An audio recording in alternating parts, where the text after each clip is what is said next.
हमारे चैनल को सब्सक्राइब करें और बेल आइकन दबाएं।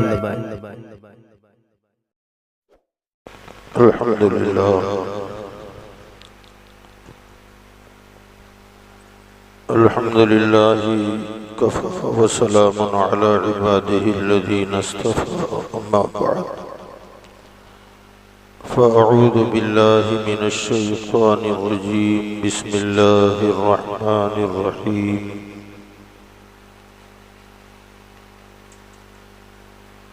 इन औलियाउहु इल्लल मुत्तक़ून सदक़ल्लाहु मौलानाल अलिय्युल अज़ीम व बल्लगना रसूलुहुन नबियुल अमीनुल मतीनुल करीम।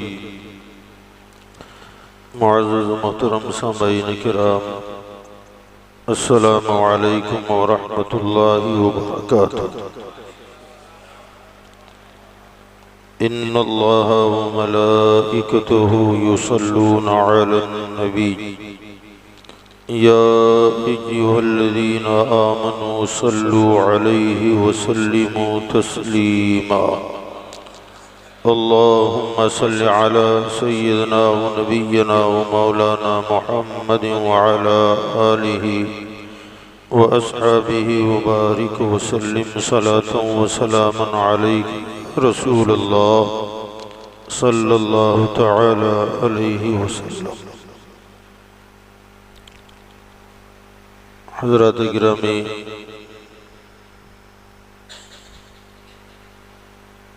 अल्लाह ताला ने लोगों की हिदायत और रहनुमाई के लिए जितने अंबियाए किराम को मबूस फरमाया, हज़रत आदम अलैहिस्सलाम से लेकर जनाब ईसा अलैहिस्सलाम तक तमाम अंबियाए किराम अल्लाह ताला की सिफ़ात के मज़हर थे।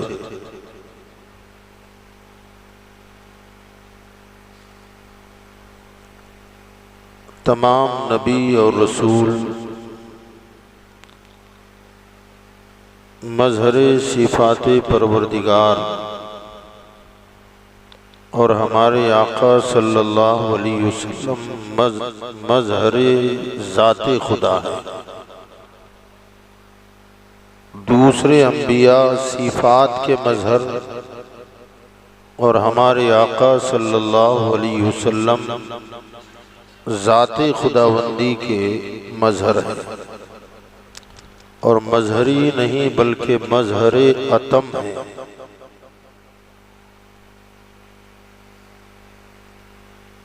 तो जिस तरह अल्लाह ताला रहमानो रहीम है, ऐसे ही अल्लाह ताला क़हारो जब्बार भी है। जलाल भी है, जमाल भी है, रहमत भी है और कहरो गज़ब भी है।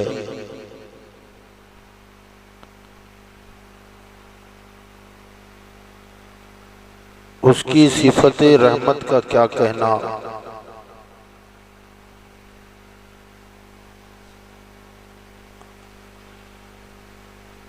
कहीं वो अपनी ज़ात के लिए रहमानो रहीम कह के कुरान में नाजिल फरमाता है, और उसके कहरो गज़ब का क्या कहना कि इन्न बत्श रब्बिका लशदीद, फरमाया कि अगर तेरा रब तुझे पकड़ ले, किसकी मजाल है जो छूट जाए। और हमारे और आपके आका जनाब मोहम्मद मुस्तफ़ा सल्लल्लाहु ताला अलैहि वसल्लम ज़ाते खुदावंदी के मज़हरे अतम है। आला हज़रत इमाम अहमद रज़ा फ़ाज़िल बरेलवी रहमतुल्लाह अलैह इन्हीं दोनों सिफ़ात को जमा करके नात का शेर बयान करते हैं। फरमाते हैं नहीं वो मीठी निगाह वाला, नहीं वो मीठी निगाह वाला खुदा की रहमत है जलवा फरमा, और गजब से उनके खुदा बचाए जलाल बारी इताब में है। अगर वो किसी पर रहमत की नजर डाल देना तो ऐसा लगता है कि रब की रहमत निगाहों के सामने आ गई है। ऐसी मीठी नजर जब डाल दें किसी पर कि उसी निगाह के बारे में, मीठी निगाह के बारे में फरमाया कि फरमाते हैं जिस तरफ उठ गई दम में दम आ गया, जिस तरफ उठ गई दम में दम आ गया, उस निगाहे इनायत पे लाखों सलाम। नहीं वो मीठी निगाह वाला खुदा की रहमत है जलवा फरमा। जब मीठी निगाह पड़ेगी तो गोया खुदा की रहमत के जलवे बिखेर देगी कि अल्लाह की रहमत ऐसी होती है।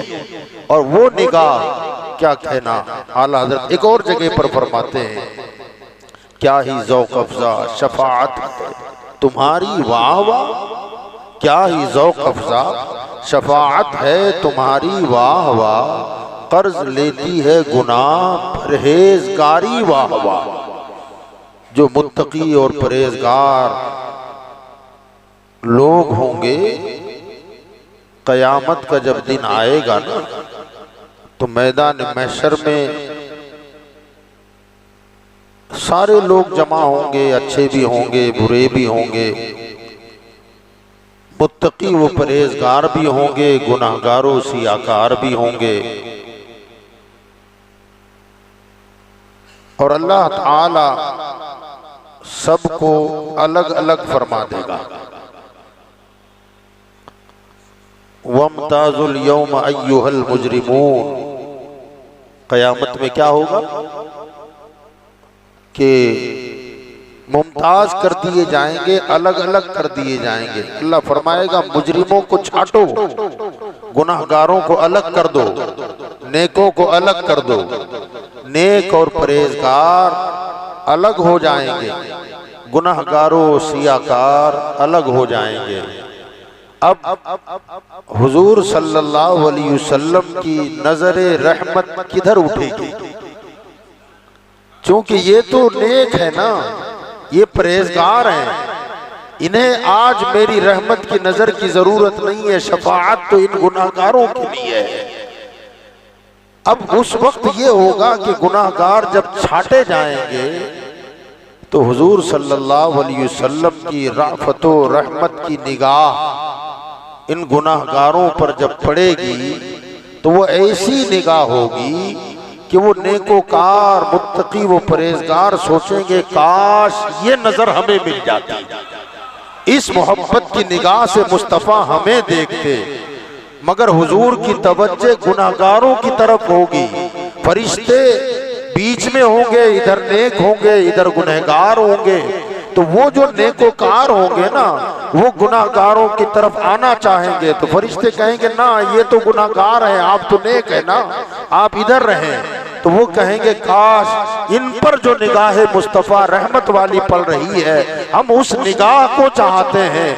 तो फरिश्ते कहेंगे वो तो सिर्फ गुनाहगारों के लिए है। तो वो नेको परहेज़गार गुनाहगारों के पास आएंगे और कहेंगे हमारे पास गुनाह नहीं है, कुछ उधार दे दो, कुछ तुम्हारे गुनाह उधार दे दो ताकि इस निगाहे करम में हम भी आ जाएं। आला हज़रत फरमाते हैं क्या ही ज़ौक़ अफ़ज़ा शफ़ाअत है तुम्हारी वाह वाह, कर्ज लेती है गुनाह परहेज़गारी वाह वाह। परहेज़गार गुनाहगारों से गुनाह उधार मांगेंगे कि हमें कुछ दे दो ताकि इस निगाह करम में हम भी शामिल हो जाएं। तो आला हज़रत इमाम अहमद रज़ा फाज़िल बरेलवी रहमतुल्लाह अलैह उसी मीठी निगाह की बात करते हैं कि नहीं वो मीठी निगाह वाला उनके सिवा कौन है, कोई नहीं है जो इतनी मीठी निगाह रखे। फरमाया नहीं वो मीठी निगाह वाला कि खुदा की रहमत है जलवा फरमा।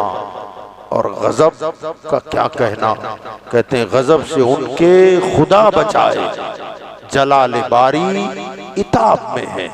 अब ये जाते खुदा के मजहर हमारे आका हैं।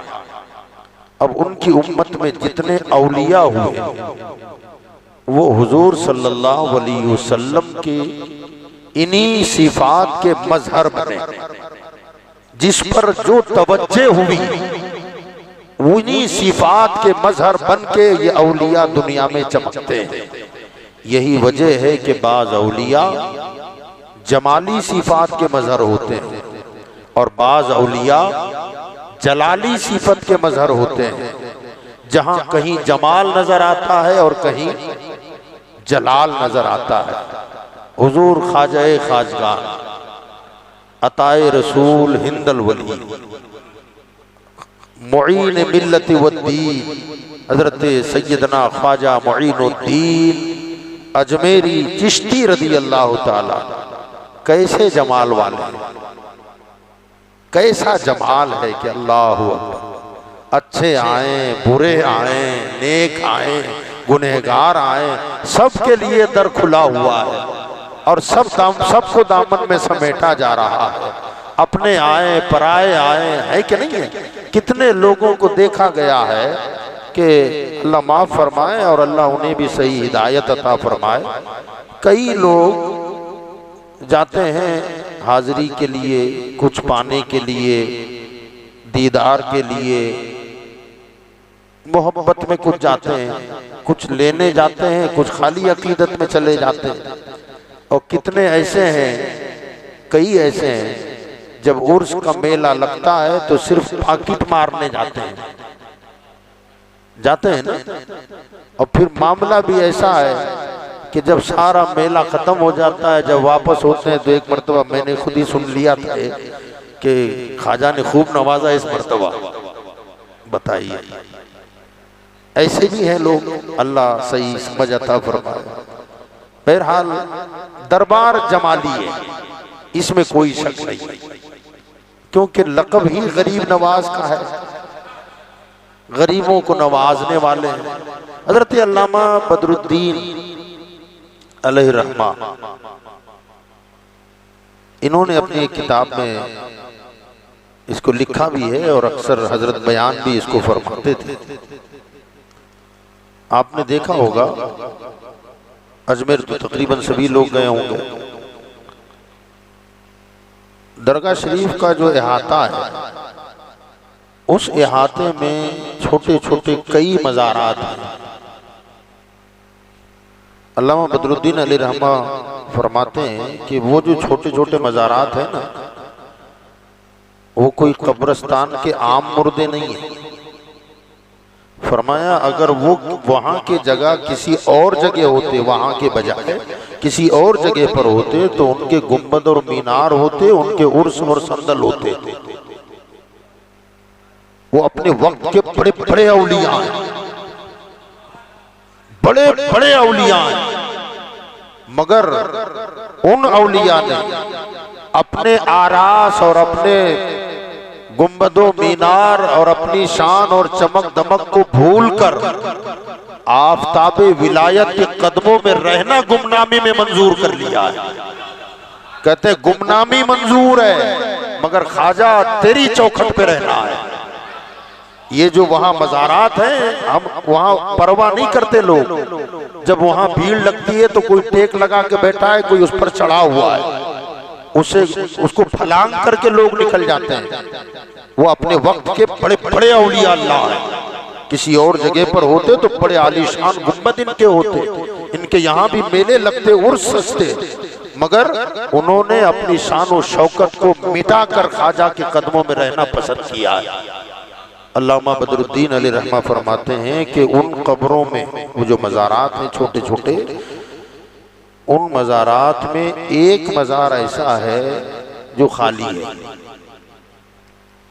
उसमें कुछ नहीं है, मगर ये किसी को पता नहीं कि कौन सा है।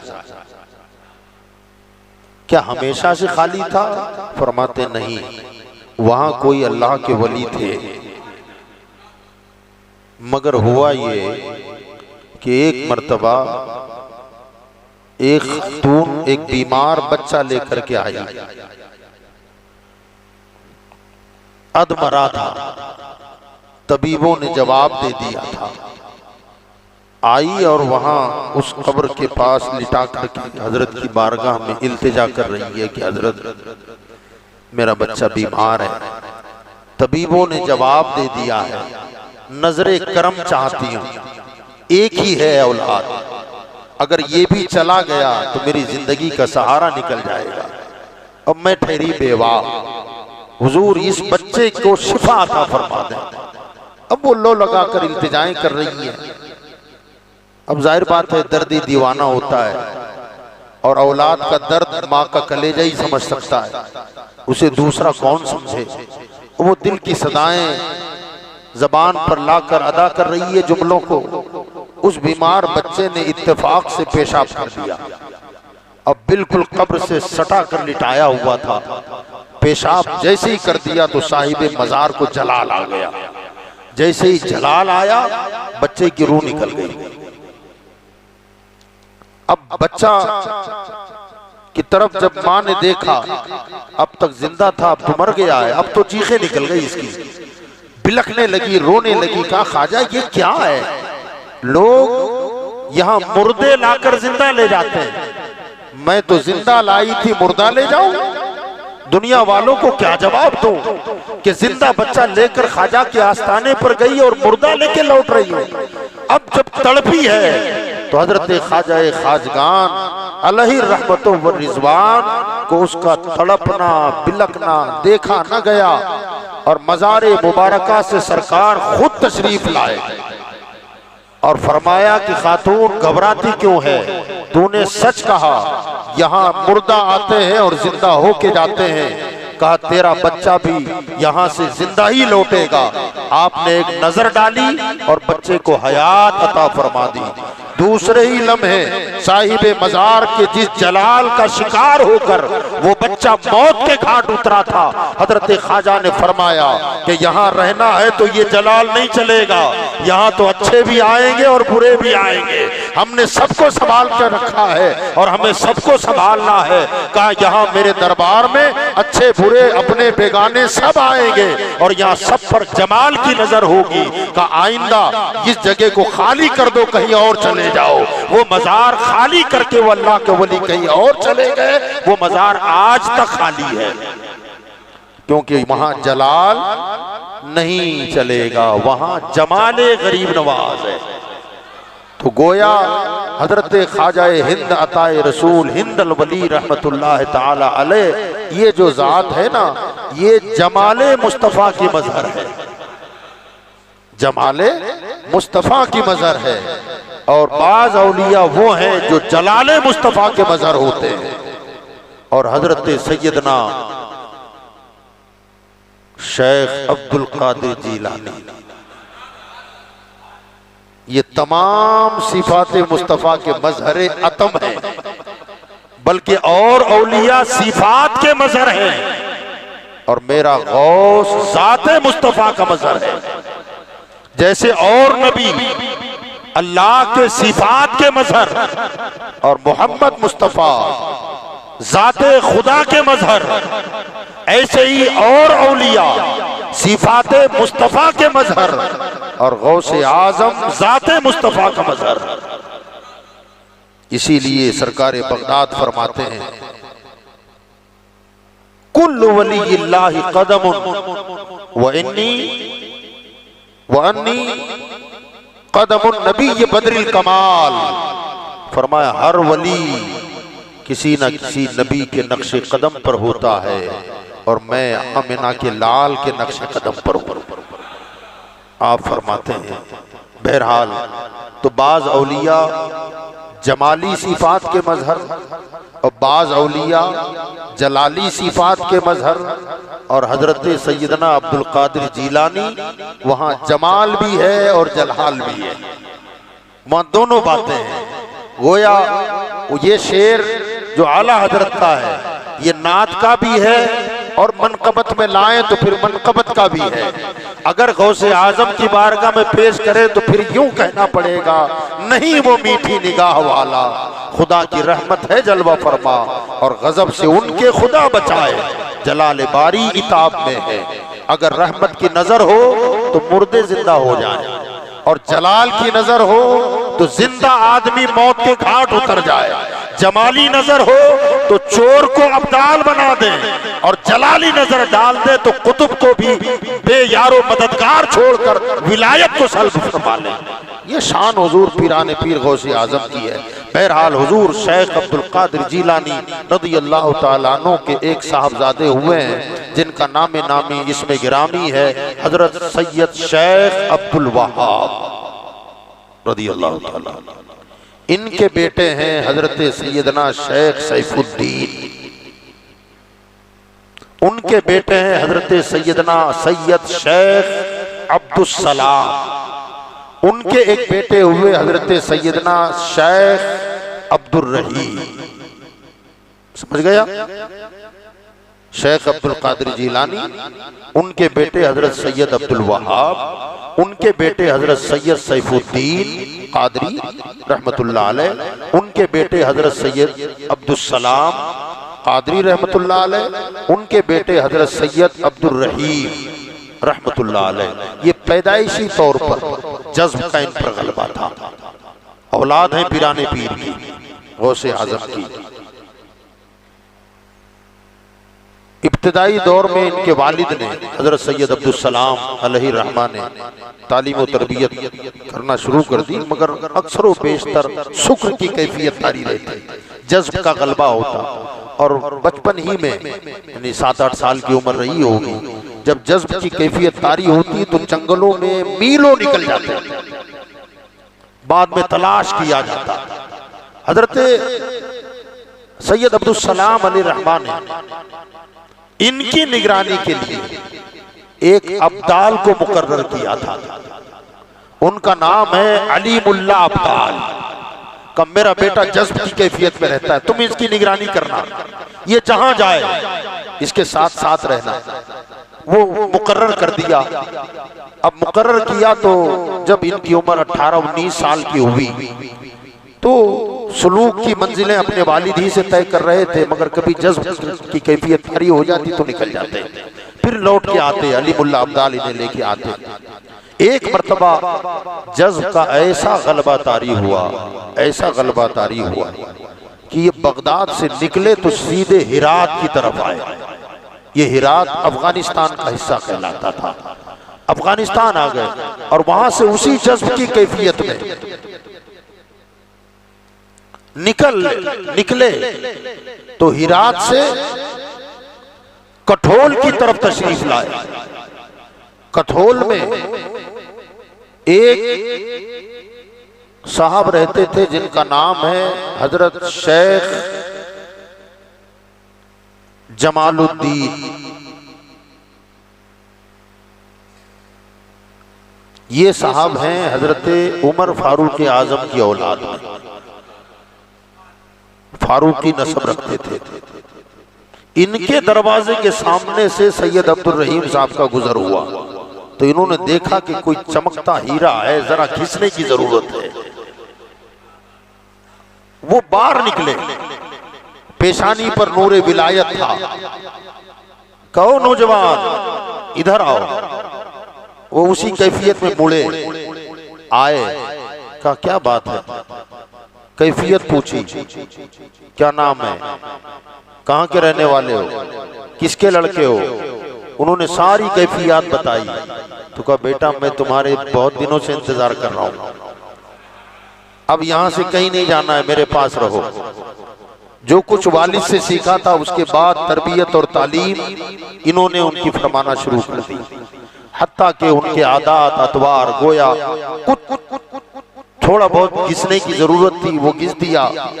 और जब ये बच्चा जवान हुआ तो उसी फारूकी शहजादे ने अपनी बड़ी साहबजादी सैयदा हाजरा रज़ी अल्लाह ताला अन्हा का निकाह उनसे कराकर दामादी में ले लिया। अब जब ये दामाद बने, निकाह हुआ, अल्लाह ताला ने इस जोड़े पर करम किया, ऐसा करम किया कि उनके यहाँ 1 साल बीता था कि अल्लाह ने एक बेटा बाप की सुल्ब से मुंतकिल होकर शिकम मादर में पहुंचा। सैयदा हाजरा फरमाती हैं कि महीने गुजर रहे थे, उन्हीं महीनों के दरमियान एक रात मेरे ख्वाब में इमामुल अंबिया आए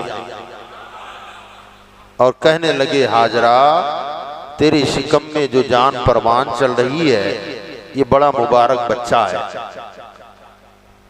कहा जब ये पैदा हो ना तो इसका नाम मेरे नाम पे रखना। का हुजूर मोहम्मद रखूं, का ना अहमद रखना। सुभान अल्लाह। कहते हैं ख्वाब देखा, फिर कुछ दिन गुजरे, कुछ ही दिनों के बाद हजरत मौला अली ख्वाब में आए, मुझे बशारत दी का तेरे शिकम में जो बच्चा परवान चल रहा है बड़ा मुबारक है, जब पैदा हो तो इस बच्चे का नाम मेरा रख देना। तो कहा हुजूर आपका नाम रखें? तो कहा मेरे नाम पे इसका नाम रखना। कहते हैं दिन पूरे हुए, बच्चा पैदा हुआ। माँ ने कहा इस बच्चे का नाम अली अहमद। पहली बशारत मुस्तफा की थी, बात की हजरत अली की थी। तो कहा अब इस बच्चे का नाम अली अहमद रख दिया जाए। अपने शोहर को सुनाया कि इस बच्चे के बारे में ऐसी ऐसी बशारत मुझे मिली है।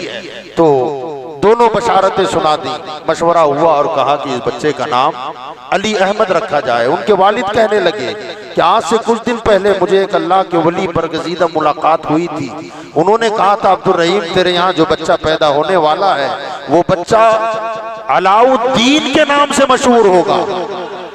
का मेरा ख्याल है अलाउद्दीन मैं नाम रखता हूँ। माँ ने कहा अली अहमद मैं नाम रखती हूँ। समझ गए होंगे आप। सुभान अल्लाह। अब उस बच्चे का नाम हुआ अलाउद्दीन अली अहमद। सुभान अल्लाह। उस बच्चे का नाम हुआ अलाउद्दीन अली अहमद। सुभान अल्लाह। माँ की तरफ से फारूक आजम की औलाद, बाप की तरफ से इमाम हसन मुज्तबा की औलाद, गोया इधर से अली की औलाद और माँ की तरफ से फारूक आजम और ऊपर परदादा जद्द अमजद जद्द आला हुजूर पीराने पीर गौसे आजम शेख अब्दुल कादिर जिलानी। फिर वो बच्चा साबिर कलियरी ना होगा तो क्या होगा। सुभान अल्लाह। आपकी वालदा फरमाती है जब ये बच्चा पैदा हुआ ना तो बच्चा पैदा होने के बाद दूध ही नहीं पीता था। 4 दिन हो गए दूध को मुंह नहीं लगाया। हम परेशान हैं। वालिद मोहतरम ने देखा कि बच्चा दूध को मुंह तक नहीं लगा रहा है। 4 रकात नफल अदा की, मौला तेरा शुक्र है बेटा दिया तो इतना साबिर। फिर आप 4 रकात नमाज पढ़ के दुआ की और हजरत के पास आए और उस बच्चे के पास खड़े होकर 21 मरतबा या शेख अब्दुल कादिर जिलानी शैअन लिल्लाह अमदिदनी बिइज़्निल्लाह, इसे 21 मरतबा पढ़ करके दम किया। जैसे दम किया तो माँ का दूध पी लिया। गोया गौसे आजम का नाम सुनना चाहता था बच्चा। फिर दूध पीना शुरू किया, मगर तसलसल के साथ जैसे आम बच्चे होते हैं इस तरह नहीं, बल्कि फरमाया कि गौसे आजम के गोया एक तरह से मजहर थे। फरमाया कि यहाँ सुबह को पीते थे तो फिर अफ्तार के वक्त पीते थे। पूरा रोजा हजरत ने भी पैदा होते ही रखा। पैदा होते ही आपने रोजे रखना शुरू किए। ये सिलसिला चलता रहा। फिर एक वक्त ऐसा आया कि एक दिन सहरी अफ्तार के वक्त पीते थे, पूरा दिन नहीं पीते थे। दूसरे दिन तो अफ्तार में ना सहरी में, एक दिन गैप करके भी दूध पीना शुरू किया। फिर एक वक्त ऐसा आया कि 2 दिन गैप के बाद दूध पीना शुरू किया। ऐसा सिलसिला चलता रहा। आपकी वालदा फरमाती हैं कि मेरा बेटे की दूध छुड़ाने की जब उम्र आई तो उमूमन माओं को मेहनत करनी पड़ती है दूध छुड़ाने के लिए, मगर जब उसका टाइम हुआ दूध छुड़ाने का तो मुझे जर्रा बराबर भी कोई दिक्कत नहीं हुई। बच्चे ने खुद दूध छोड़ दिया और उसी दिन से रोटी खाना शुरू कर दिया। हजरत सैयदना अलाउद्दीन अली अहमद कलियरी रहमतुल्लाह ताला अलैह ने जब सब पहली मर्तबा उनकी जबान खुली,